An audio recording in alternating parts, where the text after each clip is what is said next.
Israel's stunning success in attacking Iran's nuclear weapons program, its missile and air defences as well, and its government and military leadership has triggered tectonic shifts that are unfolding as we go to air tonight.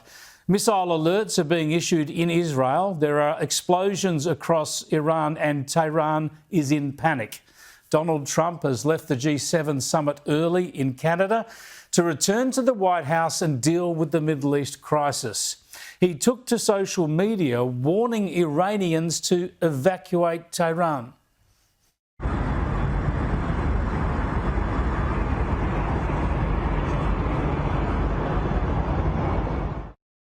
And in the dead of night, Iranians began doing just that, jamming highways out of the Iranian capital. It's a city of 10 million people surrounded by mountains, and it's been suffering targeted Israeli attacks for 4 nights, including overnight tonight. People were fleeing Tehran before President Trump's warning, but in recent hours, reports have referred to gridlock out of the city.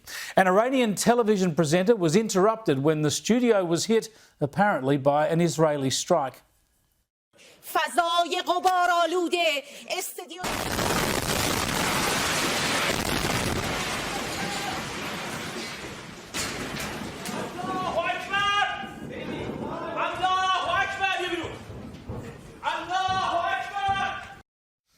She did pop up later in another studio. It's now 10:30 in the morning in Tehran, but overnight at the United Nations in New York, the Israeli ambassador addressed his message directly to Iranians. People of Iran, our fight is not against you. Rather, it is against the regime that oppresses you. We fight the same regime that murders your daughters for demanding freedom. The same regime that suppresses your voices, poisons your rivers, burns your votes, and sends your sons to die for its delusions. We know the truth. You are not our enemies. You are the first and most tragic victims of the Ayatollahs.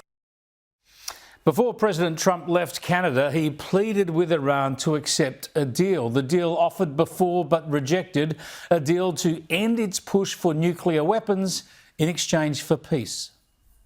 So I'm in constant touch. And as I've been saying, I think a deal will be signed, or something will happen, but a deal will be signed. And I think Iran is foolish not to sign one.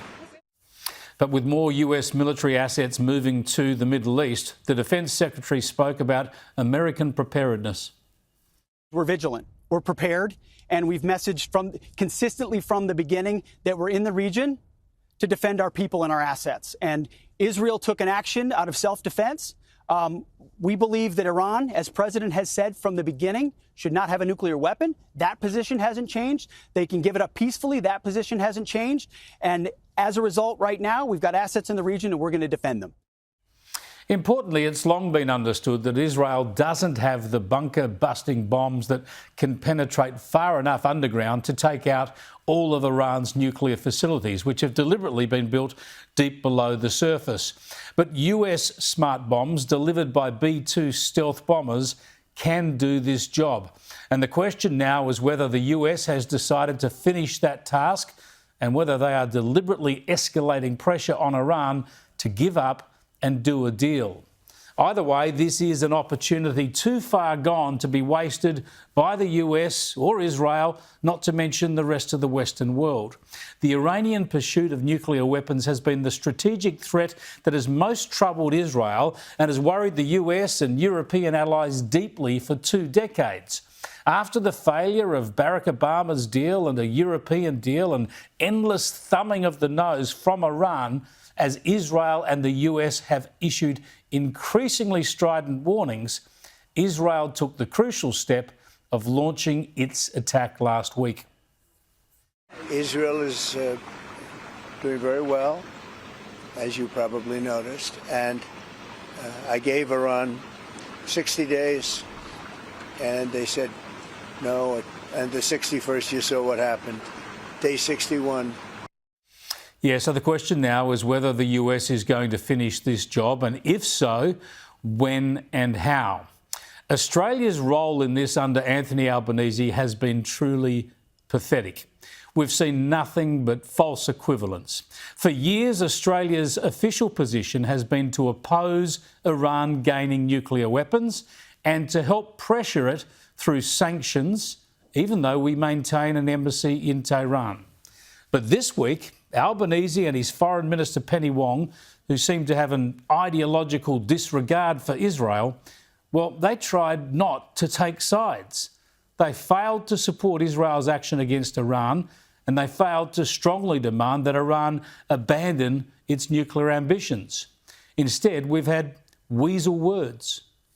Well, we are deeply concerned, and we have urged all parties to prioritise dialogue and diplomacy.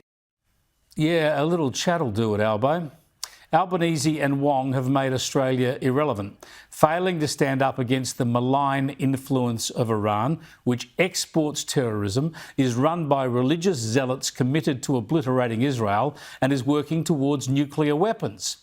There is much to play out here, but if Iran is forced to abandon its nuclear program and it's prevented from attacking Israel and sponsoring terrorism through its proxies, the world will be a much safer place. It'll also send a stern warning to Russia, China and North Korea. And if this happens, and let's hope it does, the world will be indebted to Benjamin Netanyahu and Donald Trump, to Israel and the US. And Australia hasn't even offered moral support.